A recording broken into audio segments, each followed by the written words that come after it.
నమస్తే యోయో టీవీకి స్వాగతం. యావత్ ప్రపంచం కూడా కరోనాతో గడగడలాడిపోతుంది. ప్రస్తుతం కరోనా సెకండ్ వేవ్ ప్రభావం భారత్పై ఎక్కువగా ఉంది.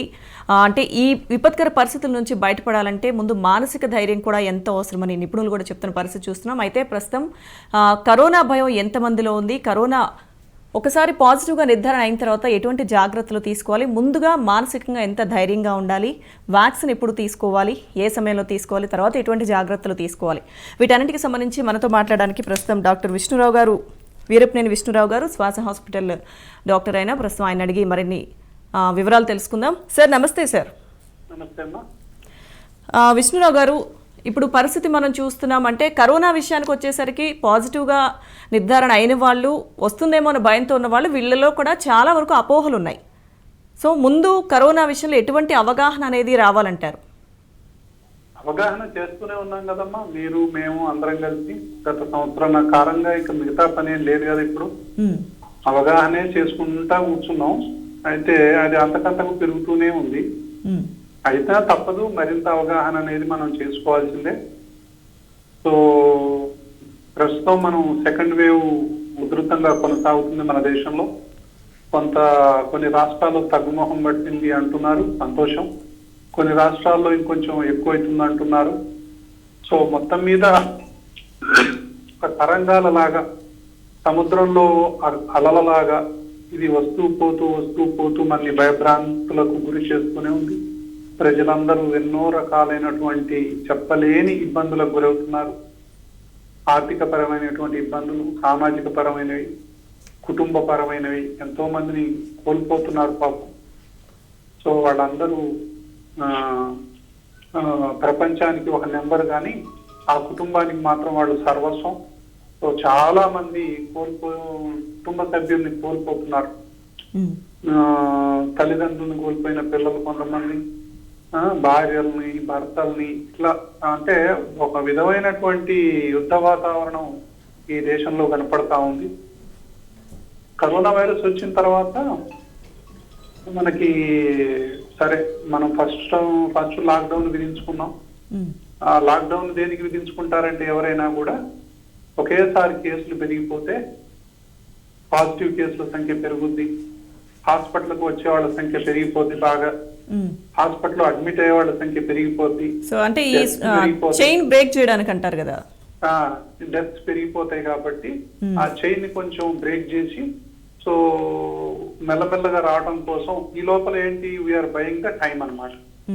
ఆ టైంలో మనం ఏం చేసుకుంటామని ఉద్దేశం అంటే, ఈ ప్రిపేర్డ్నెస్ అంటే ఈ కరోనా అనుపానులు ఏంటివి, ఇది ఎలా వస్తుంది, ఎలా కంట్రోల్ చేయాలి, ఏ మందులు పనిచేస్తాయి అంటే దీనికి తగిన సమయం కావాలి. ఎవరికి రీసెర్చ్ చేసే వాళ్ళకు సమయం కావాలి, డాక్టర్లకు అర్థం చేసుకోవడానికి సమయం కావాలి, పాలిటీషియన్స్ కి ఆ మెజర్స్ తీసుకోవడానికి సమయం కావాలి, తర్వాత హాస్పిటల్ బెడ్స్ తయారు చేసుకోవడానికి, ఇన్ఫ్రాస్ట్రక్చర్ తయారు చేసుకోవడానికి తగిన సమయం కావాలని చెప్పి మనం అనుకున్నాం. అయితే సరే, ఫస్ట్ వేవ్ ఏదో నెట్టుకొచ్చాం, ఇంకా పోయిందిలే అనుకున్నాం. కానీ సెకండ్ వేవ్ ఇంత ఉధృతంగా వస్తుందని ఎవరు ఊహించలేకపోయారు. కానీ కొంతమంది ఊహించారు, హెచ్చరించారు.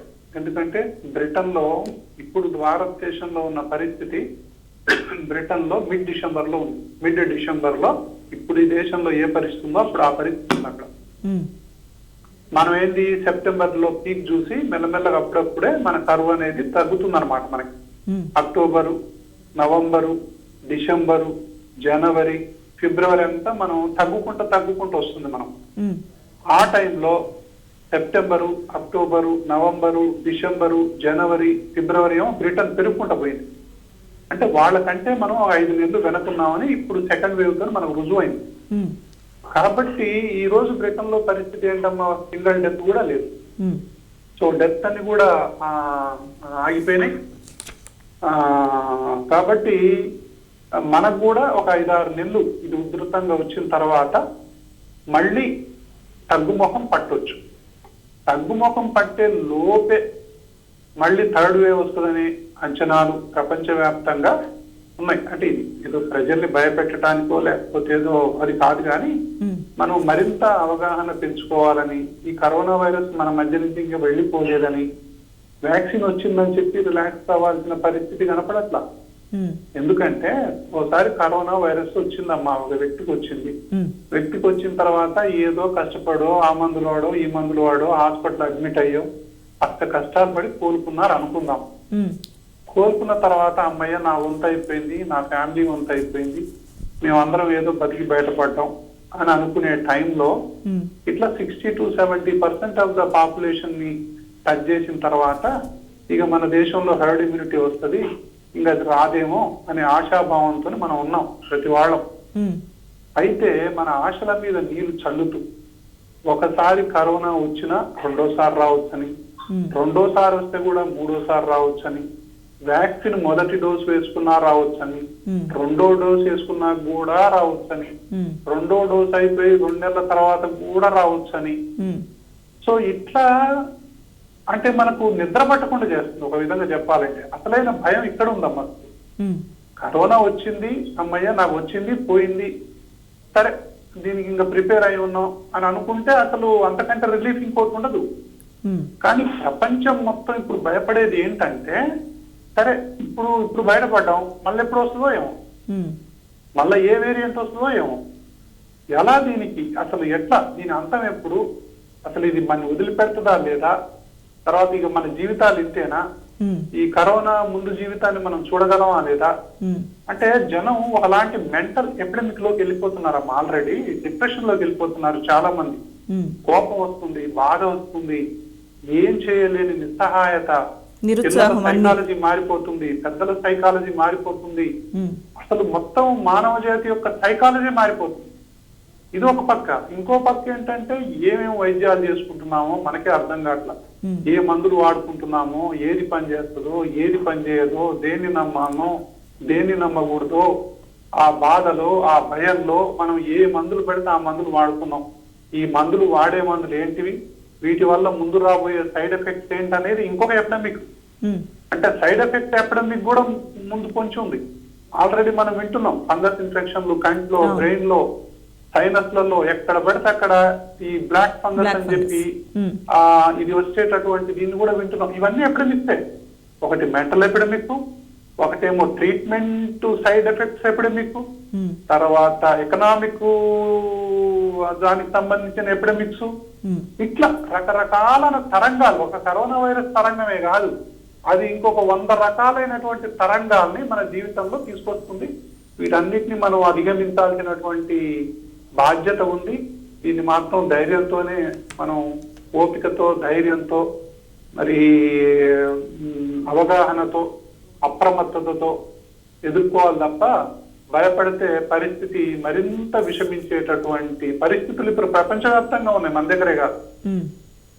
సో అయితే విష్ణురావు గారు, ఏదైతే మీరు ఇందాక చెప్పినట్టు అంటే బ్రిటన్లో ఒక 5 నెలలు వెనుకబడి ఉన్నాం మనం అంతే. సో బ్రిటన్లో ఆ పరిస్థితి ఉన్నప్పుడు మన దగ్గర ఇంత తీవ్రత రావడానికి అంటే మనం ఎక్కడ అజాగ్రత్త వహించామంటారు? ప్రధానంగా ఏవే అంశాలు కారణం అని చెప్తారు మీరు? అంటే ఒకటమ్మా, ఇప్పుడు బ్రిటన్ లో వచ్చినప్పుడు ప్రపంచంలో కరోనా వైరస్ నేర్పినటువంటి ప్రధానమైనటువంటి పాఠం ఏంటంటే, నా యొక్క బిహేవియర్ ని మీరు గమనించండి మానవ జాతి. నేను ఎక్కడెక్కడ వస్తున్నాను, ఎప్పుడెప్పుడు వస్తున్నాను, ఎవరెవరికి వస్తున్నాను, ఈ వేవ్స్ ఏంటి, ఇదేంటో మీరు గమనించండి. దాని నుంచి మనం నేర్చుకోవాలి. సో యూరోప్ మొత్తం కూడా సెకండ్ వేవ్, కొన్ని దేశాల్లోనైతే థర్డ్ వేవ్ వస్తున్నప్పుడు మనం ఫస్ట్ వేవ్ తోనే తంటాలు పడుతూ, ఆ ఫస్ట్ వేవ్ అయిపోయింది కదా అని చెప్పి మనం చాలా నింపాదిగా కూర్చొని ఉన్నాం. సో ఈ టైంలో మనం సెప్టెంబర్ లో పీక్ వచ్చిందమ్మా. మనకు తెలుసు కదా, 1 లక్ష కేసులు వచ్చాయి. దాని తర్వాత మెల్లగా రిలాక్స్ అవ్వకుంటూ వచ్చాం. దేశ ప్రజలందరూ కూడా రిలాక్స్ అయ్యారు, అమ్మాయి తగ్గిపోయింది, కేసులు 10,000 దాకా వచ్చినాయి. అంటే మనం హ్యాపీగా ఫీల్ అయ్యాం. We are done with the virus అని చెప్పి మనం డిక్లేర్ చేసుకోవడం కూడా జరిగింది. అప్పుడు ఇది పెద్ద ఎత్తున రావడానికి మూల కారణం మరి మన దేశంలో ఏమన్నా కొత్త వేరియంట్స్ మన దేశంలోనే తయారయ్యాయా, లేకపోతే వేరియంట్స్ ఆఫ్ కన్సర్న్ అనేవి బ్రెజిల్ నుంచో, బ్రిటన్ నుంచో, సౌత్ ఆఫ్రికా నుంచో మన దేశంలో ఎంటర్ అయ్యాయా, లేకపోతే మన దేశంలోనే డబుల్ మ్యూటేషన్లు, ట్రిపుల్ మ్యూటేషన్లు జరిగి ఈ వైరస్ మనకు మరి ప్రాణాంతకంగా మారుతుందా మనకు తెలియదు. అయితే మీరు అన్నారు అసలు ప్రధానమైనటువంటి కారణం ఏంటి ఇంత ఉధృతంగా రావటానికి? ఖచ్చితంగా నేను చెప్పగలను 4-5 కారణాలు. Number 1, religious meetings. Religious gatherings అనేది మాత్రం చాలా పెద్ద దెబ్బ కొట్టిందని చెప్పి మనం ఒప్పుకోక తప్పదు. అంటే ఇది కావాలని కాకపోవచ్చు కానీ అవగాహన లేక 30 లక్షల మంది కుంభమేళాలో పోతే ఎన్ని లక్షల కేసులు వచ్చి ఉంటాయమ్మా. అదొకటి. రిలీజియస్ గ్యాదరింగ్ ఒకటి, ఏదని కాదు, ఏ ఒక్క మతం అయినా కావచ్చు, అన్ని మతాలకు సంబంధించినటువంటి ఏ గ్యాదరింగ్స్ అయినా కూడా ఈ టైంలో మనం కొంచెం జాగ్రత్తలు వహించాల్సినటువంటి అవసరం ఉంది. మనమే సెల్ఫ్ లాక్డౌన్ విధించుకోవాల్సినటువంటి అవసరం కూడా ఉంది. ఇంకొకటి political meeting, political gathering, elections కావచ్చు, రకరకాలు. సో అన్ని ఎలక్షన్లో ఈ రోజు వెస్ట్ బెంగాల్ ఉధృతంగా కేసులు, కేరళలో ఉధృతంగా కేసులు, ఎక్కడైతే ఎలక్షన్స్ అయ్యాయో అది అసెంబ్లీ సెగ్మెంట్ కావచ్చు, పార్లమెంటరీ సెగ్మెంట్స్ కావచ్చు, అక్కడ కేసుల సంఖ్య పెరుగుతుందని చెప్పి ఆ ప్రజలు ఆ ప్రాంతాల నుంచి వచ్చేవాళ్ళు చెప్తా ఉండటం అనేది మనం వింటూ ఉన్నాం. అంటే పొలిటికల్ మీటింగ్స్. ఇంకొకటి ఏంటి, ఫ్యామిలీ గ్యాదరింగ్. 3 అతి ముఖ్యమైనది ఫ్యామిలీ గ్యాదరింగ్. మనం సెప్టెంబర్ నుంచి తీసుకుంటే ఫిబ్రవరి మధ్యనమ్మ 4-5 వేల మందితో చేసుకున్న పెళ్లిళ్ళు కూడా ఉన్నాయి. 5,000, 10,000 మంది కలిసి పార్టీలు చేసుకున్నటువంటి సందర్భాలు కూడా ఉన్నాయి. అంటే దాదాపు ప్రీ కరోనా టైంకు వెళ్ళిపోయాం ఆ 4-5 నెలలు మాత్రం. అలా ఫ్యామిలీ గ్యాదరింగ్స్ 1 కాదు 2 కావు కదా, అన్ని గ్యాదరింగ్స్ కంటే ఎక్కువ గ్యాదరింగ్స్ ఫ్యామిలీ గ్యాదరింగ్సే ఉంటాయి, ఫ్రెండ్స్ గ్యాదరింగ్స్ ఉంటాయి, ప్రొఫెషనల్ గ్యాదరింగ్స్ ఉంటాయి, ఎంటర్టైన్మెంట్ గ్యాదరింగ్స్ ఉంటాయి. సో ఇట్లా రకరకాలైనటువంటి గ్యాదరింగ్స్ వల్ల దేశంలో మెల్లమెల్లగా ట్రావెల్ పెరగటం జరిగింది, మెల్లమెల్లగా అక్కడి నుంచి ఇక్కడికి పోవటం జరిగింది, టూరిజం కూడా మెల్లగా పుంజుకుంది. సో దేశవ్యాప్తంగా కలగాపులగం అయిపోయింది జనాభా. కలగాపులగం అయిపోయిన తర్వాత ఒక ప్రాంతం నుంచి ఇంకో ప్రాంతానికి, ఇంకో ప్రాంతాన్ని నుంచి ఇంకో ప్రాంతానికి, మొత్తానికి ఒక 2-3 నెలలు ఇంక్యుబేషన్ పీరియడ్ తీసుకొని ఒక్కసారి ఉధృతిగా బయటపడింది. అంటే 10,000, 20, 30, 50, 1,00,000, 2,00,000, 3, 4 అట్లా కొట్టుకుంటే వెళ్ళిపోయింది అనమాట. కాబట్టి ఇప్పుడు ఉధృతంగా పోతుంటే బాలు పైకి విసిరాము, ఆ బాలు మొత్తం పైకి పోయిందా లేదా మనకు తెలియదు ఇంకా. అంటే హైయెస్ట్ కేసులు ఎంత, 4 లక్షల, 5 లక్షల, 6 లక్షల మనకు తెలియదు. ఒకసారి పైకి పోయిన తర్వాత సపోజ్ 5 లక్షలు, 6 లక్షలు అనుకున్నాం, తర్వాత 5 లక్షలు వచ్చింది ఒక 10 రోజుల పాటు, తర్వాత ఒక 20 రోజుల పాటు 4 లక్షలు వచ్చినాయి, ఒక 2 నెలల పాటు మనకు ఒక 3 లక్షలు వస్తా ఉన్నాయి. అంటే ఇంకా బాల్ రిటర్న్ అవుతున్నట్టు అర్థం, మెల్లమెల్లగా రిటర్న్ అవుతున్నట్టు అది. ఈ రిటర్న్ అయ్యి 5,000కో 10,000కో వచ్చిన తర్వాత మళ్ళీ పైకి పోతుందా లేదా అనేది మనం చూడాల్సినటువంటి అవసరం ఉంది. ఓకే. సో అయితే డాక్టర్ గారు, ఏదైతే ఇప్పుడు మీరు చెప్పారు బ్లాక్ ఫంగస్ ఒకటి, సో ఇటువంటి అంటే దీనిలో ఎన్ని వేరియంట్స్ ఉన్నాయి, దీనివల్ల సైడ్ ఎఫెక్ట్స్ అనేవి అంటే అంతు చిక్కట్లేదు ఎవరికి. సో ఇప్పుడు ఎక్కువగా మనం వింటుంది బ్లాక్ ఫంగస్కి గురవుతున్నారు అంటే ఆ ఇన్ఫెక్షన్ బారిన పడుతున్నారని, దీనివల్ల కంటికి కూడా దాని ప్రభావం పడుతుంది కంటి చూపు మీద అని వింటున్నాము. సో అది ఎంతవరకు అంటే దీని దుష్పరిణామాలు ఏ విధంగా ఉంటాయి అంటారు? ఒకటి, కరోనా వైరస్ వల్ల డైరెక్ట్ గా కంటి మీద ప్రభావం పడటం లేకపోతే బ్రెయిన్ ఇదవటం కాకుండా కరోనాకి ఇచ్చేటటువంటి వైద్యాల వల్ల వచ్చేటటువంటి సైడ్ ఎఫెక్ట్. కరోనా వైరస్ ని మనం అడ్డుకోవాలి బాడీలో, దాన్ని నిర్వీర్యం చేయాలి, న్యూట్రలైజ్ చేయాలి, దాని యొక్క రెప్లికేషన్ ఆపాలి అనేది ప్రధానమైనటువంటిది. ఈ రెప్లికేషన్ ని ఆపేటటువంటి మందు ఇప్పుడు ఏదైతే ఉందో ఒక రెమ్డెసివిరే కనపడతా ఉంది, మిగతా ఏది కనపడట్లా. ఇది ఫస్ట్ వీక్ లో ఉన్నటువంటి పరిస్థితి. అంటే కరోనా వైరస్ వచ్చిన తర్వాత మనం ఈ రోజు ఎంటర్ అయిందమ్మా, ఒక 14 రోజులు మనం కనుక తీసుకుంటే ఈ జబ్బుని 2 దశలుగా విభజించుకోవచ్చు. మొదటి వారం, రెండో వారం. మొదటి వారం అంతా రెప్లికేషన్ అంటే వైరస్ తన సంతానాన్ని పెంచుకోవడం. ఈ పెంచుకున్నటువంటి సంతానం మన యొక్క ప్రతి సెల్ ని పాడు చేస్తుంది, అది ఇన్ఫ్లమేషన్ కు దారి తీస్తుంది, సైటోకైన్ స్టార్మ్ కు దారి తీస్తుంది, అంటే విధ్వంసాన్ని సృష్టిస్తుంది. ఈ విధ్వంసం అంతా సెకండ్ వీక్ లో తెలుస్తుంది. ఏ విధంగా, ఇప్పుడు మనం వర్షం బాగా కుంభవృష్టి కురుస్తుంది అనుకోండి, ఒక 4-5 రోజులు ఎడ తిరగకుండా మనం ఇంట్లో తలుపులు బిడాయించుకొని కూర్చుంటాం, మనకు బయట ఏం జరుగుతుందో తెలవదు.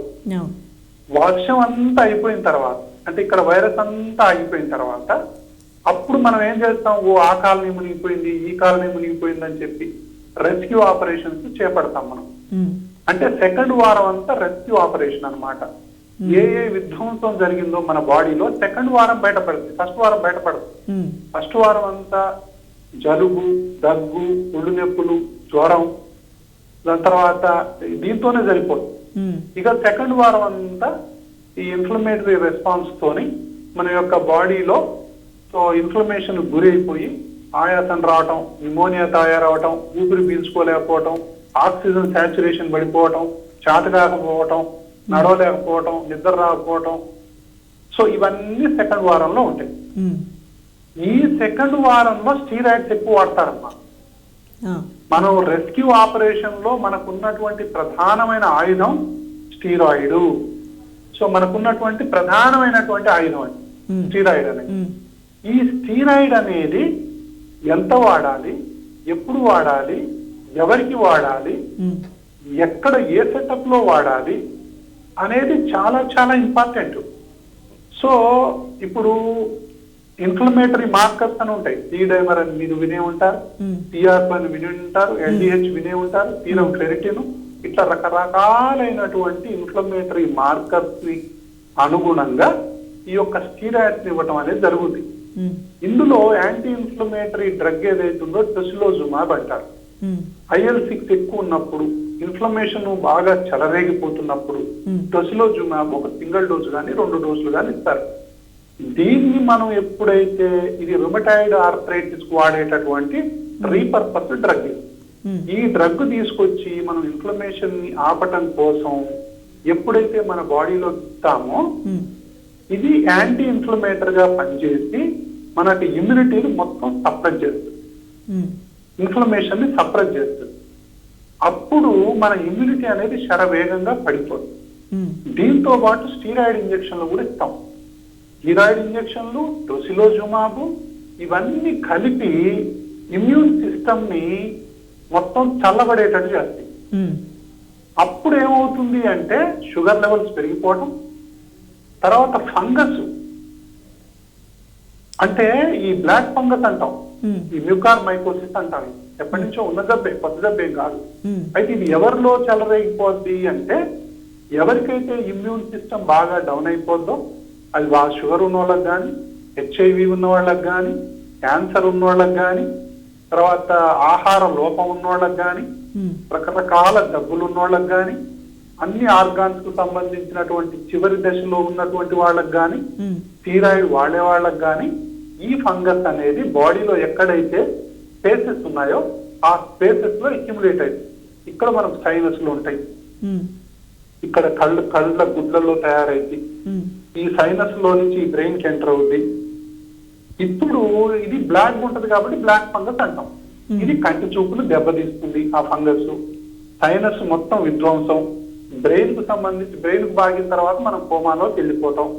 అంటే ఇది దేని వల్ల వచ్చింది? కరోనా వైరస్ వల్ల డైరెక్ట్ వచ్చిన జబ్బు కాదు. కరోనా వైరస్ యొక్క ఉధృతి నుంచి కాపాడటం కోసం ఇచ్చిన డ్రగ్స్ సైడ్ ఎఫెక్ట్స్ వల్ల ఈ యొక్క బ్లాక్ ఫంగస్ అనేది ఇప్పుడు పెద్ద ఎపిడమిక్ గా ఈ దేశంలో రాబోతుంది. కాబట్టే విపరీతంగా ఎప్పుడు కొంతమంది ఏం చేస్తున్నారమ్మా, మొదటి వారంలోనే స్టీరాయిడ్లు విపరీతంగా వాడిస్తున్నారు. ఎవరికి వాళ్ళే స్టీరాయిడ్ టాబ్లెట్స్ వాడుకుంటున్నారు, తర్వాత ఎక్కువ డోసులో వాడుకుంటున్నారు. తర్వాత దీని మీద కంట్రోల్ లేదు మనకి.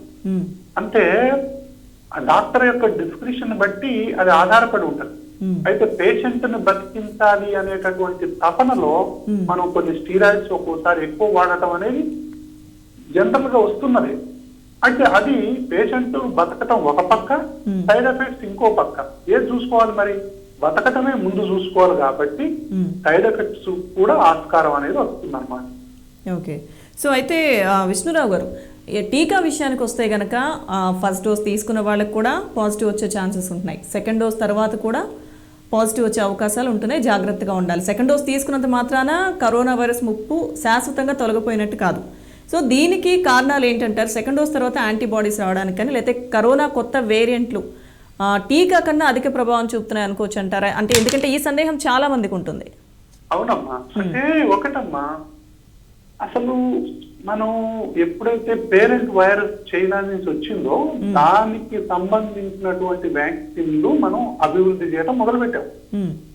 అయితే పేరెంట్ వైరస్ పోయి దాని స్థానంలో దాని పిల్ల వైరస్లు అన్నీ వచ్చాయి.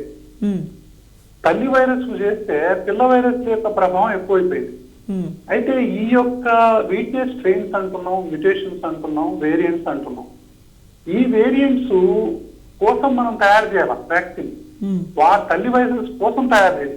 అయితే ఇవి వేరియంట్స్ మీద కూడా ఇది పనిచేస్తుంది అని చెప్పి మనకు ఒకటి ఉంది. తర్వాత అంతంత మాత్రంగానే ఉన్నాయి. ఒక్కోసారి ఈ వైరస్ వల్ల, ఈ వ్యాక్సిన్ వల్ల వచ్చేటటువంటి యాంటీబాడీస్ కొంతమందిలోనైతే 0 ఉన్నాయి, కొంతమందిలో 2-3 నెలల తర్వాత ఈ యాంటీబాడీస్ అన్ని కూడా మళ్ళీ కనపడకుండా పోతున్నాయి. సో ఇట్లా ఉన్నాయి. తర్వాత ఈ వేరియంట్స్ కూడా పనిచేస్తూ ఉన్నాయి అంటున్నారు. కొన్ని వేరియంట్స్ కు పనిచేస్తున్నాయో లేదో ఎవరికి తెలియదు. ఇవన్నీ కూడా మన ఇమ్యూనిటీని ఎస్కేప్ చేసి మనకు కరోనా వైరస్ కలిగిస్తున్నాయి, వ్యాక్సిన్లను కూడా ఎస్కేప్ చేస్తున్నాయి. ఒకసారి ఇన్ఫెక్షన్ వచ్చిన వాళ్ళకు కూడా వాళ్ళ యాంటీబాడీస్ ను కూడా ఎస్కేప్ అయ్యి మళ్ళీ మనకు కొత్త కరోనా వైరస్ వచ్చేలాగా ఈ కొత్త వేరియంట్స్ అనేవి పనిచేస్తున్నాయి. కాబట్టి ఇతమిద్ధంగా ఇప్పుడు ఈ వ్యాక్సిన్ వేసుకుంటే ఇంకా మనకు కరోనా రాదనేది అయితే లేదు. ఒక కరోనా వ్యాక్సినే కాదమ్మా, ఏ వ్యాక్సిన్ వేసుకున్నా కూడా దానికి సంబంధించిన జబ్బు రావచ్చు. ఇప్పుడు ఇన్ఫ్లుయెన్జా వ్యాక్సిన్ వేసుకుంటాం మనం, కానీ ఇన్ఫ్లుయెన్జా వస్తుంది కానీ సీరియస్ ఉండదు. కొంతమంది మీజిల్ వ్యాక్సిన్ తీసుకుంటారు, అయినా మీజిల్స్ వస్తుంది కానీ సీరియస్ ఉండదు. న్యూమోకోకల్ వ్యాక్సిన్ తీసుకుంటారు, అయినా నిమోనియా వస్తుంది కానీ సీరియస్ ఉండదు. కరోనా వ్యాక్సిన్ కూడా తీసుకుంటారు, కరోనా వైరస్ వస్తుంది, కరోనా ఇంపాక్ట్ ఉంటది కానీ సీరియస్ కాదు అనేది ఒక నమ్మకం. మరణాల రేటు తగ్గే విధంగా అంటారా? అయితే అందరిలో కాదు, అందరిలో కొంతమందిలో సీరియస్ కూడా అవుతా ఉంది. సో బట్ మొత్తం మీద 100 మంది వ్యాక్సిన్ తీసుకున్నారు అనుకుందాం, 100 మందికి కూడా కరోనా వైరస్ వచ్చింది అనుకుందాం. తీసుకోని వాళ్ళకంటే వ్యాక్సిన్ తీసుకున్న వాళ్ళల్లో మరణాల సంఖ్య మాత్రం ఖచ్చితంగా చాలా తక్కువగా ఉంది. అదొకటి మనం గమనించాల్సిన అవసరం ఉంది. అందుకే ఈ యొక్క వ్యాక్సిన్ మనం శరవేగంగా డెవలప్ చేయాల్సిన అవసరం ఉంది, డిస్ట్రిబ్యూట్ చేయాల్సిన అవసరం ఉంది, తొందరగా మనం ప్రజల్ని రక్షించుకోవాల్సిన అవసరం ఉంది. ఎందుకంటే పోలియో వ్యాక్సిన్ ఈ దేశంలో దాదాపు ఒకేసారి 134 మిలియన్ల మందికి వేసిన చరిత్ర ఉంది ఈ దేశంలో. ఒకే రోజు 13-14 కోట్ల మందికి వేసాం అంటే పోలియో వ్యాక్సిన్. సో మన దేశంలో మ్యాన్ పవర్ కి ఏం తక్కువ లేదు. కరెక్ట్ గా పకడ్బందీగా దీన్ని ఒక మహాయజ్ఞం లాగా చేసుకుంటే గనక అమెరికా 1 నెల రోజుల్లో వ్యాక్సిన్ మొత్తం కంప్లీట్ చేసేస్తుంది.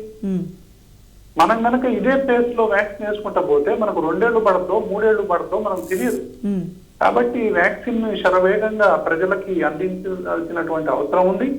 ఇందులో మరి వాళ్ళకి ఇక్కడ మన దేశంలో వ్యాక్సిన్ కు ఉన్నటువంటిది ఏంటంటే అమ్మా, పెద్ద పెద్ద ప్లేయర్సేలే కానీ ఒకేసారి ఏదో 60 కోట్లు 70 కోట్లు కాకుండా 5-6 కోట్ల వ్యాక్సిన్లు చేసే వాళ్ళు ఉన్నారు. వీళ్ళకి ఒక్కసారి 100 కోట్లు చేయమంటే యానింగ్ చేస్తారు.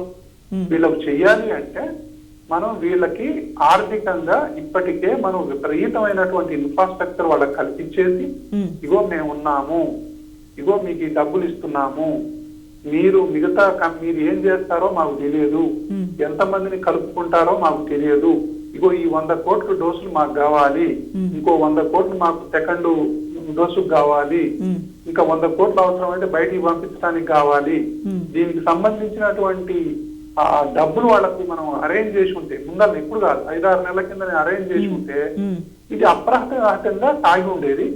కాకపోతే మనకి ఏమైందంటే అసలు సెకండ్ వేవ్ రాకముందు ఏమనుకున్నామంటే అసలు చేసిన వ్యాక్సిన్లు కూడా వేస్ట్ అయిపోతాయో ఏమో, చాలా మంది వ్యాక్సిన్ తీసుకుంటారని బతిలాడాల్సిన పరిస్థితి వస్తుంది. ఎందుకు? వ్యాక్సిన్ మీద ఉన్న అపోహల వల్ల గాని, వ్యాక్సిన్ వేసుకుంటే వచ్చేటటువంటి సైడ్ ఎఫెక్ట్ వల్ల గాని, వ్యాక్సిన్ మీద మనందరం చేసినటువంటి కామెంట్స్ వల్ల గాని ప్రజల్లో అపోహలు అనుమానాలు రావడం సహజం. అవన్నీ ఇప్పుడు మెల్లమెల్లగా కాలం గడుస్తా ఉంటే ఓవర్కమ్ అయిపోయి ఆ వ్యాక్సిన్ వేసుకుంటే పర్వాలేదు అనే కాడికి వచ్చారు. కాబట్టి ఇప్పుడు వ్యాక్సిన్ మనం తొందరగా అందుబాటులోకి తీసుకురావాలి. ఎంత తొందరగా వ్యాక్సిన్ అందుబాటులోకి తీసుకొస్తే ఈ యొక్క ఎపిడమిక్ ని అంత తొందరగా మనం కంట్రోల్ చేయగలుగుతాం. సో అయితే విష్ణురావు గారు, ఏదైతే ఇందాక మీరు చెప్పినట్టు అంటే ఇప్పుడున్న పరిస్థితికి ఒక రకమైన భయానికి నిస్సహాయతకి లోనైపోయి ఉన్న ప్రజలందరూ కూడా చెప్పాలంటే, సో ఈ పరిస్థితుల్లో ఎటువంటి ఆహారం తీసుకోవాలి, ఎటువంటి జాగ్రత్తలు తీసుకోవాలనే విషయానికి వస్తే కనుక ఎవరు ఏది చెప్పినా దాదాపుగా ఎక్కువ మంది వినే పరిస్థితుల్లో ఉన్నారు. అంటే ఏ చిన్న చిట్కాలు వచ్చినా పాటించేయడం, అది ఎంతవరకు నిజమా, అది ఎంతవరకు శ్రేయస్కరం, ముఖ్యంగా మనం ఇది ఆలోచించాలి. ఈ పరిస్థితులు అంటే కనీసం ఇది కూడా ఆలోచించకుండా ఫాలో అయిపోతున్నారు. సో అంటే ఎటువంటి పరిస్థితుల్లో మాత్రమే డాక్టర్ని సంప్రదించాలి? ఒకవైపు బెడ్ల కొరత కూడా మనం చూస్తున్నాం ప్రతి చోట, దాదాపుగా అన్ని చోట్ల అనుకోవచ్చు. సో ఎప్పుడు డాక్టర్ని సంప్రదించాలి, ఎప్పుడు హాస్పిటల్లో బెడ్ వరకు వెళ్ళే పరిస్థితి ఉంటుందంటారు, ఏ లక్షణాలు కనిపించినప్పుడు వెళ్ళాలి? ఇది చాలా ఇంపార్టెంట్ అమ్మా. సరే, మనం ఎన్ని జాగ్రత్తలు మాట్లాడినా వాళ్ళకి తప్ప వీళ్ళకి తప్ప ఇప్పుడు ఏంటి అనుకుంటా, అసలు ఇప్పుడు కరోనా వైరస్ మన మధ్యలో ఉంది. మనం ఎవరో ఒకళ్ళు ఎప్పుడో ఒకళ్ళు ఏదో ఒక సెకండ్ లో ఇన్వాల్వ్ అవుతూనే ఉన్నారు. ఈ అయ్యే వాళ్ళు తీసుకోవాల్సిన జాగ్రత్తలు ఏంటి, వీళ్ళల్లో కరోనా వైరస్ కలిగించేటటువంటి లక్షణాలు ఏంటి? మనందరికీ తెలుసు, మైల్డ్, మోడరేట్, సివియర్. మైల్డ్ అంటేనేమో 85% మందికి మనకు వైరస్ 100 మందికి వచ్చింది అనుకోండి, అందులో 85% మంది బతికి బట్టగడతారు, అందులో అనుమానం లేదు. మనం 85లోనే ఉంటాము అనుకోవాలా, అది నెంబర్ 1. అయితే ఏంటి, ఫస్ట్ ఏంటమ్మా కరోనా వైరస్ వచ్చిందని ఏంటి గుర్తు అంటే, అది డాక్టర్ గారు కనిపెట్టేది. ఫస్ట్ వచ్చింది అని తెలిసేది పేషెంట్కే తెలుస్తుంది. ఫస్ట్ నాకు ఎలాగో ఉంది, నాకు ఒళ్ళు నొప్పులు ఉంది, నాకు జ్వరం ఉంది, నాకు నీరసంగా ఉంది, నాకేదో తేడాగా ఉంది, నాకు తలనొప్పి ఉంది, నాకు ఒళ్ళు నొప్పులు ఉన్నాయి, నాకు కొంచెం దగ్గు వస్తుంది, జ్వరం వస్తుంది, పేషెంట్ కదా తెలిసేది. తెలవగానే ఐసోలేట్ అయిపోవాలి, తెలవగానే మాస్క్ పెట్టుకోవాలి, ఇంట్లో ఉన్న వాళ్ళందరినీ అలర్ట్ చెయ్యాలి, ఒక పల్స్ ఆక్సిమీటర్ కొనుక్కోవాలి, ఈ పారాసిటమాల్ టాబ్లెట్ కొనుక్కోవాలి. అంతకు మించి పెద్ద అజిత్రోమైసిన్ పనిచేస్తాయి, ఐవర్మెక్టిన్ పనిచేస్తాయి, ఇక విటమిన్ సిలు, విటమిన్ డిలు, మల్టీ విటమిన్ అనేది అందరికీ తెలిసిపోయింది. అది ఏదో ఒకటి వేసుకోండి. అన్నిటికంటే అతి ముఖ్యమైనది మాత్రం నీళ్లు బాగా తాగటం. 4 లీటర్ల నీళ్లు, 3 నుంచి 4 లీటర్ల నీళ్లు, పెద్దవాళ్ళైతే వయసుని బట్టి, బాడీ సైజుని బట్టి. వాటర్ మాత్రం ఎక్కువ తీసుకోవాలి, ద్రవాహారం ఎక్కువగా తీసుకోవాలి, ఇది ముఖ్యం. ఇంకొకటి ఏంటి అంటే, దానికి మనం టెన్షన్ పడకుండా ఉండాలి. టెన్షన్ పడకుండా ఉండటం అనేది చాలా చాలా ఇంపార్టెంట్. ఈ మైల్డ్ కనుక మనం కరెక్ట్ గా మనం భయపడుకుంటా పోతే మోడరేట్ లోకి వెళ్ళిపోతాం. కాబట్టి మైల్డ్ అని ఏంటి, 95% కంటే ఆక్సిజన్ ఎక్కువగా ఉండటం, దాని తర్వాత అన్ని మామూలుగానే ఉండటం, సిమ్టమ్స్ జ్వరం గాని, ఒళ్ళు నొప్పులు గాని, దగ్గు గాని, ఆయాసం గాని, అసలు ఆయాసం లేకుండా ఉండటం, లంగ్స్ ఇన్వాల్వ్ కావు, అది మైల్డ్ అంటాం. ఒకసారి న్యూమోనియా వచ్చిన తర్వాత అది మోడరేట్ అంటాం. అంటే 95 కంటే ఆక్సిజన్ తగ్గిపోతా ఉండటం, మెల్లమెల్లగా 90 దాకా రావటం, మెల్లమెల్లగా దగ్గు పెరుక్కుంటూ పోవటం, మెల్లమెల్లగా ఆయాసం పెరుక్కుంటూ పోవటం, మెల్లమెల్లగా నీరసం పెరుక్కుంటూ పోవటం, చేత కాకుండా ఉండటం, ఆకలి కాకుండా పోవటం. సో మెల్లగా కొంచెం లక్షణాలు కనపడతా ఉంటాయి మనకి. కాబట్టి ఈ లక్షణాలు అనేవి మనకు కనపడతా ఉంటాయి. అప్పుడు దాన్ని బట్టి మనం ఇది మనం మైండ్ దీంట్లోకి ఎంటర్ అయింది అని చెప్పి మనం ఊహించాలి. అంటే మోడరేట్ లో ఉంది కేసు అని చెప్పి ఊహించాలి. తర్వాత ఇంకొకటి ఏంటంటే సివియర్ అంటే ఏంటి, 90 కంటే ఆక్సిజన్ పడిపోవటం, పల్స్ ఆక్సిమీటర్ లో విపరీతంగా ఆయాసం రావటం, సిటీ స్కాన్ లో స్కోర్ అనేది 10 కంటే 25 అని మనకు తెలుసు, 40 అని మనకు తెలుసు. ఒకటి కొంతమంది 25 అంటే 10/25 లేకపోతే 10/40 అని ఇస్తుంటారు. మోర్ దాన్ 10 ఉంది అంటే మనకి ఇంకా మెల్లగా ఎక్కువ ఉన్నట్టు లెక్క. కొంతమంది 20/25 ఉంటది, 20/25, 30/40. అంటే ఏంటి దాని అర్థం అంటే 10 పైసల లంగ్ ఇన్వాల్వ్ అయిందా, పావలా లంగ్ ఇన్వాల్వ్ అయిందా, 50 పైసల, 75 పైసల, 90 పైసల లంగ్ ఇన్వాల్వ్ అయిందా అనే దాన్ని బట్టి ఈ యొక్క ఇది ఆధారపడి ఉంటది. కాబట్టి ఎంత లంగ్ ఇన్వాల్వ్ అయిందనే బట్టి సిటీ స్కోర్ అనేది ఆధారపడి ఉంటది. ఇంకా సివియర్ అయినప్పుడు ఇంటికాడ కూర్చొని లాభం లేదు, సాచురేషన్ పడిపోతా ఉంటే హాస్పిటల్ పోవాలి. అయితే ఇక్కడ ఏం జరుగుతుందమ్మా, మైల్డ్గా ఉన్న వాళ్ళే హాస్పిటల్కి పరిగెత్తుతున్నారు, సాచురేషన్ బాగున్నా పరిగెత్తుతున్నారు, కొంచెం జ్వరం వస్తే పరిగెత్తుతున్నారు, భయంతో పరిగెత్తుతున్నారు. అసలైన వాళ్ళకి బెడ్లు దొరకట్లా. 95 కంటే ఎక్కువ ఉన్న వాళ్ళు కూడా పోయి ఆక్సిజన్ పెట్టమంటున్నారు. కాబట్టి ఆక్సిజన్ అసలైన వాళ్ళకు దొరకట్లా. కాబట్టి ఈ రెమ్డెసివిర్ ఇంజెక్షన్ గురించి ఇంకొకటి, రెమ్డెసివిర్ 10 రోజులు అయిపోయింది, వారం రోజుల లోపలనే అది పనిచేసేది. వారం దాటితే రెమ్డెసివిర్ యొక్క పనితనం ఏమి ఉండదు. 10వ రోజు పోయి పేషెంట్ అడ్మిట్ అయ్యిండు, నాకు రెమ్డెసివిర్ అనటం వల్ల ఏం ఉపయోగం లేదు. డాక్టర్ని మీరు వేధించకండి, డాక్టర్ చెప్పేది వినండి. 10వ రోజు, 9వ రోజు, ఇంకా 11వ రోజు దాని పెద్దగా గొప్పగా దాని పనితనం ఏమి ఉండదు. అప్పుడు స్టీరాయిడ్ ఇంజెక్షన్లు డాక్టర్లు ఇస్తారు, ఆక్సిజన్ పెడతారు, అవసరాన్ని బట్టి వెంటిలేటరా నాన్ ఇన్వేజివ్ వెంటిలేషన్ అనేది డాక్టర్లు వాళ్ళ యొక్క డిస్క్రిప్షన్ ని బట్టి వాళ్ళు డిసైడ్ చేస్తారు. అంతేగాని మీరు అమ్మ రెమ్డెసివిర్ ఇంజెక్షన్ దొరకలేదు ఇక నేను చచ్చిపోయాను అనేది మాత్రం అనుకోకండి. రెమ్డెసివిర్ దొరకలేదు నాకు, నా పని అయిపోయింది అనుకోకండి. లేకపోతే ఫలానా ఇంజెక్షన్ దొరకలేదు, నా పని అయిపోయింది అనుకోకండి. ఆక్సిజన్ దొరకలేదు, అమ్మ నా పని అయిపోయింది. వీటి వల్లనే ఎక్కువ మంది ఈ రోజు భయంతో ఎక్కువ మంది చచ్చిపోతున్నారు. ప్రాబ్లం కంటే కూడా భయంతోనే ఎక్కువ మంది చనిపోతున్నారు. చాలా మంది మైల్డ్ వచ్చిన వాళ్ళు నాకు బెడ్ దొరకదో లేదో అని ఈ రోజు నుంచే 10 రోజులు అదే ప్రయత్నంలో ఉంటున్నారు. ప్రతి హాస్పిటల్ ఫోన్ చేసి అసలైతే వాళ్ళకి మైల్డ్ ఉంది, సాచురేషన్ బాగుంది, 98 ఉంది, మామూలుగా జ్వరం వచ్చిపోయింది, మంచిగానే తింటున్నారు, మంచిగానే ఉంది అంతా, అయినా ప్రతిరోజు ప్రయత్నాలు. నాకు బెడ్ తయారు చేసుకుని పెట్టుకోవాలా, రెమ్డెసివిర్ దొరుకుతుందో లేదో, ఈ ఆత్రంలో ఈ భయంలో మైల్డ్ ఉన్నోళ్ళు మోడరేట్ ఉన్నోళ్ళు సివియర్ కి వెళ్తున్నారు. కాబట్టి వీటన్నిటికి కావాల్సింది ఏంటంటే ప్రశాంతంగా ఉండండి, వచ్చిందని ఒప్పుకోండి, ధైర్యాన్ని ప్రదర్శించండి. మీ ఒక్కళ్ళకే కాదు, ప్రపంచం మొత్తం కూడా అల్లాడిపోతుంది. అందరిలో మనం ఒకళ్ళమని గుర్తుపెట్టుకోండి. దాని తర్వాత మీ అంతటా మీరే ధైర్యాన్ని లోపల నుంచి తెచ్చుకోవాలి. అది మెడిటేషన్ చేసుకుంటారా, రిలాక్సేషన్ మ్యూజిక్ వింటారా, పాజిటివ్ అఫర్మేషన్స్ వింటారా, చక్కగా ఇలాంటివన్నీ కూడా ధైర్యంగా ఉండేటటువంటి ఇదో లేకపోతే జోక్గా ఉండేటటువంటి సినిమాలో లేదో చూడాలి. కానీ 24 గంటలు టీవీలు చూసి 24 గంటలు భయంకరమైన వార్తలు చూసి సో మొత్తం భయపడిపోతే గనక భయానికి ఇమ్యూన్ సిస్టానికి అవినాభావ సంబంధం ఉంది. భయపడితే ఇమ్యూన్ సిస్టమ్ పడిపోద్ది, ధైర్యంగా ఉంటే ఇమ్యూనిటీ పెరుగుద్ది. మంచి ఆహారం తీసుకోండి, మనదైన ఆహారం తీసుకోండి, మీకు ఏది ఉంటే అది తీసుకోండి, చక్కటి ఆహారం తీసుకోండి. ఈ టైంలో కూల్ డ్రింక్స్, ఐస్ క్రీమ్స్, కొంతమంది ఆల్కహాల్ తాగితే పోద్ది కరోనా అని ఆల్కహాల్ తో కరోనాను చంపడానికి చేసే ప్రయత్నాలు చేస్తున్నారు. విపరీతమైనటువంటి కషాయాలు తాగుతున్నారు, విపరీతంగా ఉడుకు నీళ్లు పెట్టుకొని గొంతంతా గడుపుకొని గొంతుపాటు చేసుకుంటున్నారు. స్టీమ్ పట్టుకోకండి, విపరీతంగా స్టీమ్ పట్టుకోకండి. స్టీమ్ వల్ల ఏమవుతుందంటే ఈ వైరస్ ఇంకా లంగ్ అంతా స్ప్రెడ్ అవుతా ఉంది. విపరీతంగా దయచేసి స్టీమ్ పట్టుకోకండి, ఊపిరితిత్తుల్ని కాల్చుకోకండి. స్టీమ్ అనేది దాని వల్ల అసలు లోపల ఉన్నటువంటి వైరస్ మిగతా భాగాలకు కూడా వ్యాప్తి చెందుతుంది అని చెప్పి కొన్ని రీసెర్చ్లు చెప్తా ఉన్నాయి.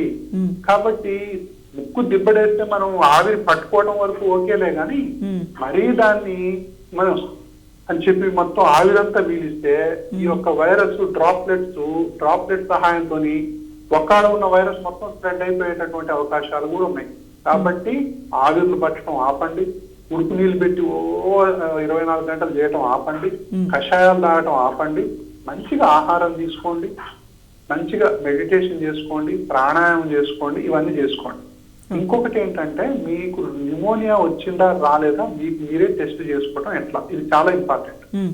మీరు బాగా గాలి తీసుకోండి అని పీలవండి, పీల్చిన తర్వాత ఆ బ్రెత్ ని ఎంతసేపు హోల్డ్ చేస్తున్నారో చూడండి. 25 సెకండ్ల కంటే ఎక్కువసేపు హోల్డ్ చేయగలిగితే మీకు న్యూమోనియా లేదని అర్థం. ఇమ్మీడియట్ గా హాస్పిటల్ పోవాల్సిన అవసరం లేదు అని అర్థం.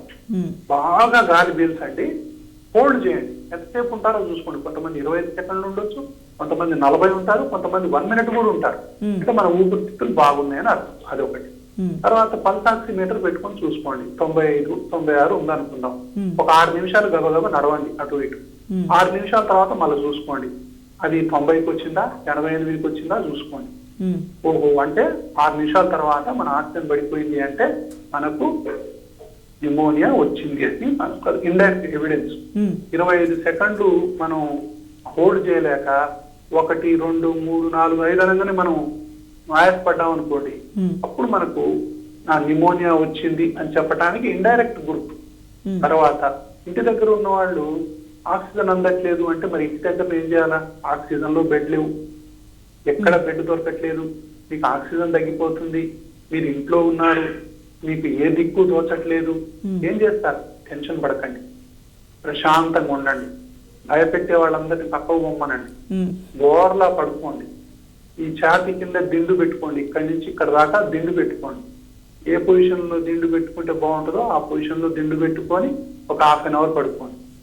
మళ్ళీ రైట్ సైడ్ ఒక 1/2 అవర్, మళ్ళీ లెఫ్ట్ సైడ్ ఒక 1/2 అవర్, కాసేపు మళ్ళీ కూర్చొని ఇట్లా వంగి కాసేపు ఒక 1/2 అవర్, ఇట్లా చేసుకుంటూ ఉంటే ఆక్సిజన్ శాతం అనేది పెరుగుతుంది. దాని తర్వాత మెల్లగా బ్రీతింగ్ ఎక్సర్సైజ్ చేసుకోండి. గాలి బాగా పీలవండి, కొంచెం హోల్డ్ చేయండి, వదలండి. దానివల్ల ఆక్సిజన్ అనేది పెరుగుద్ది, నీరసం అనేది తగ్గుద్ది. కాబట్టి ఇట్లాంటి చిన్న చిన్న చిట్కాలు మీరు ఇంటి దగ్గరనే ఉండి మీకు బెడ్ దొరికిన దాకనో మీకు ఆక్సిజన్ దొరికిన దాకనో మీరు చేసుకోండి. సపోజ్ మీరు 2వ వారంలో ఉన్నారు, మొదటి వారం అంతా అయిపోయింది, దగ్గు ఉంది, న్యూమోనియా వచ్చిందని తెలిసింది మీకు, ఏ హాస్పిటల్ పోయినా బెడ్ దొరకట్లా, ఎక్కడ చూసినా మనకు ఆక్సిజన్ దొరకట్లా, ఇంట్లో ఉన్నాం మనకేందో తెలియదు, అట్నే చూసుకుంటూ కూర్చుంటే ఎట్లా? మరి ఏదో ఒకటి వేసుకోవాలా. సో ఏడో రోజు అంటే సింటమ్ మొదలై 7 రోజులు అయిపోయింది, 8 రోజులైంది, 9 రోజులైంది, సిటీ స్కాన్ ఏమో 15 ఉంది స్కోరు. ఏం చేయాలి అంటే ఎవరికి వాళ్ళు స్టీరాయిడ్ టాబ్లెట్ కొన్ని వేసుకోండి. అట్లయితే ఇది చెప్పకూడదు ఇలా, ఇది చాలా డేంజరస్. ఒక 5 రోజులు, ఒక వారం రోజులు, అంటే ఎవరికైతే ఎన్ని ప్రయత్నాలు చేసినా హాస్పిటల్ బెడ్ దొరకలేదు, ఎన్ని ప్రయత్నాలు చేసినా ఆక్సిజన్ దొరకలేదు, ఎన్ని ప్రయత్నాలు చేసినా డాక్టర్ దొరకలేడు, ఎన్ని ప్రయత్నాలు చేసినా మనం బతకాలనేటటువంటి ఈ పోరాటంలో ఓడిపోతున్నామని మనం అనుకుంటున్నాము, అప్పుడు స్టీరాయిడ్ టాబ్లెట్స్ ఒక 8 mg కానీ 16 mg కానీ ఉదయం ఒకటి సాయంత్రం ఒకటి చొప్పున ఒక వారం రోజులు వేసుకోండి. 10 రోజుల వరకు వేసుకోవచ్చు. కానీ నెల రోజులో ఇంకెక్కువ వేసుకుంటే బ్లాక్ ఫంగస్ వచ్చేటటువంటి అవకాశాలు ఉన్నాయి. ఒక వారం రోజుల పాటు ఒక 5 రోజులు వేసుకోండి. ఈ లోపల మీకు ఎవరో ఒకళ్ళు డాక్టర్ కనపడవచ్చు. కాబట్టి 7వ రోజు కానీ 8వ రోజు కానీ 9వ రోజు కానీ 10వ రోజు కానీ మీరు ఎప్పుడైతే ఇది వేసుకుంటారో అప్పుడు మీరు ఆ స్టీరాయిడ్ టాబ్లెట్ ని వాడండి. ఆక్సిజన్ ని పెంచుకోండి మెల్లగా, నేను చెప్పినట్టుగా బ్రీతింగ్ ఎక్సర్సైజ్ ద్వారా ధైర్యాన్ని పెంచుకోండి, మెడిటేషన్ ని పెంచుకోండి. ఇదంతా ఎవరికి చెప్తున్నాను? ఎవరైతే అన్ని ప్రయత్నాలు చేసి ఓడిపోతారో మరి ఏం చెయ్యాలి? ఏదో ఒకటి చెయ్యాలి కదా, ఏదో ఒకటి చెయ్యాలి. ఏం చెయ్యాలి? ఏం చేయాలి? ఎన్ని లక్షల మందికి మనం ఎక్కడ బెడ్లు తీసుకురాగలం? 10 మందిని చూసేటటువంటి హాస్పిటల్, 10 కెపాసిటీ ఉన్న హాస్పిటల్ కి 1000 మంది వస్తే హాస్పిటల్ ఏం చేయగలుగుతాం? ఒకేసారి లక్షలాది మంది ప్రజలు ఇన్వాల్వ్ అయినప్పుడు ఏం చేయగలుగుతామా? సో ఎవరి ప్రాణాన్ని వాళ్ళు రక్షించుకోవాల్సినటువంటి అవసరం ఉంది.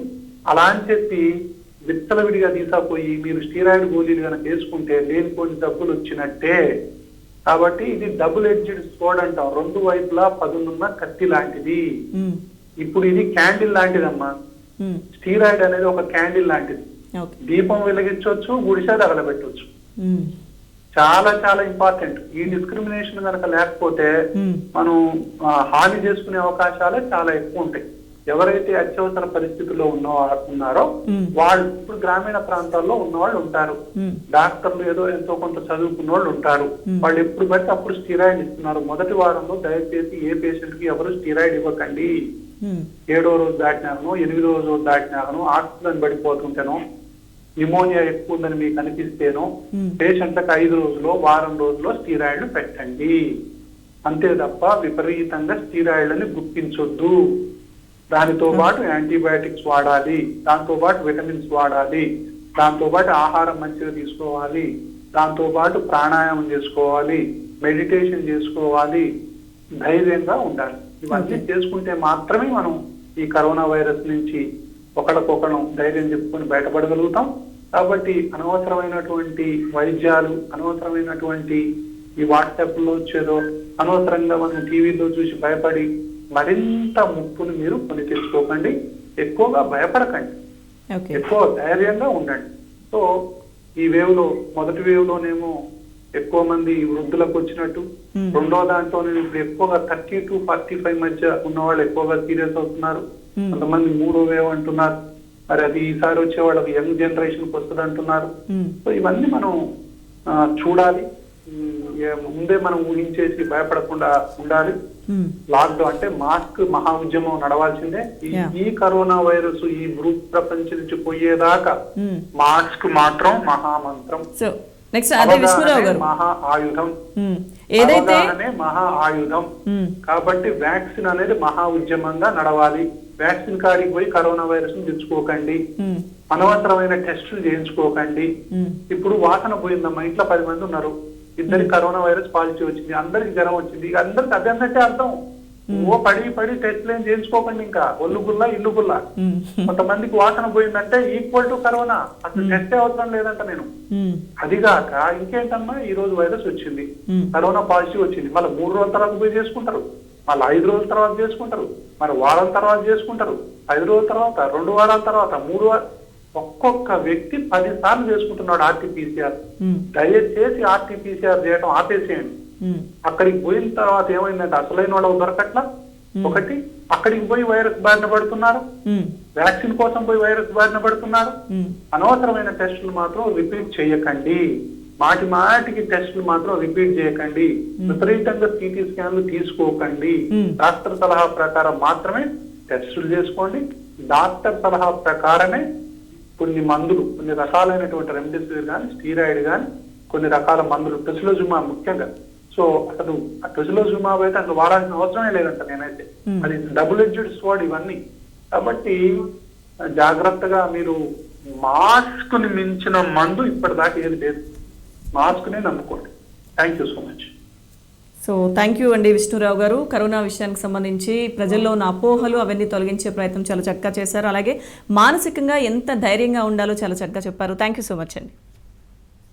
సో చూసాం కదండి, డాక్టర్ వీరపనేని విష్ణురావు గారు మంచి సలహాలు కూడా చెప్పారు. అలాగే ఏదైతే ఇప్పుడున్న విపత్కర పరిస్థితుల్లో ఎవరు కూడా ధైర్యాన్ని కోల్పోవద్దు. అలాగే అంటే సోషల్ మీడియాలో కూడా ఎక్కడన్నా కంటికి కనిపించిన వైద్యాలు, ఎవరో చెప్తే చేసుకునే వైద్యాలు అంటూ తొందరపడి వాటిని పాటించకండి, డాక్టర్ సలహా మేరకు నడుచుకోవాలంటూ కూడా అని చెప్తున్నారు. అలాగే మెయిన్ మానసికంగా ధైర్యంగా ఉంటే ఎటువంటి వ్యాధిని ఎదుర్కోవచ్చు. అలాగే అదే సమయంలో నిర్లక్ష్యం అనేది ఏమాత్రం పనికిరాదు. కరోనా వైరస్ విపత్తు పూర్తిగా అనేది తొలగిపోలేదు. దయచేసి అందరూ అప్రమత్తంగా ఉండాలి, సోషల్ డిస్టెన్స్ పాటించాలి, మాస్కులు ఖచ్చితంగా ధరించాలి, అందరూ అప్రమత్తంగా ఉండాలని డాక్టర్లు కూడా చెప్తున్న సూచనలు ఇవి. మళ్ళీ మరో గెస్ట్తో కలుద్దాం. నమస్తే.